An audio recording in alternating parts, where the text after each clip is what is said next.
புதுச்சேரி அரசின் சார்பாக புகையிலை பழக்கத்தையும் மற்ற போதைப் பொருட்கள் பழக்கத்தையும் நிறுத்துவதற்காக நிறைய திட்டங்கள் புதுச்சேரி அரசு முன்னெடுத்து வருது.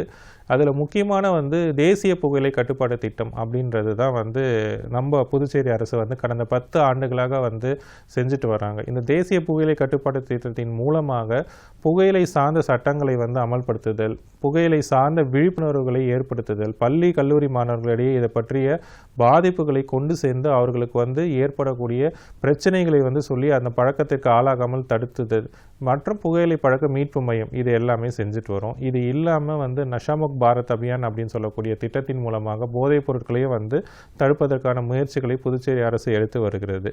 இந்த திட்டங்கள் எல்லாமே பார்த்திங்கன்னா சுகாதாரத்துறை, சோஷியல் வெல்ஃபேர் டிபார்ட்மெண்ட் மூலமாக நம்மளுடைய புதுச்சேரி மக்களுக்கு கொண்டு சென்றிருக்கோம். இது சம்பந்தமான உங்களுக்கு சந்தேகங்கள் இருந்துச்சுன்னா நீங்கள் எங்களுடைய சுகாதாரத்துறை மற்றும் சோஷியல் வெல்ஃபேர் டிபார்ட்மெண்ட்டை அணுகலாம். உங்களுக்கு ஏதேனும் இதர் சார்ந்த உதவிகள் தேவை அப்படின்னாலும் நீங்கள் தைரியமாக எங்களை கேட்கலாம்.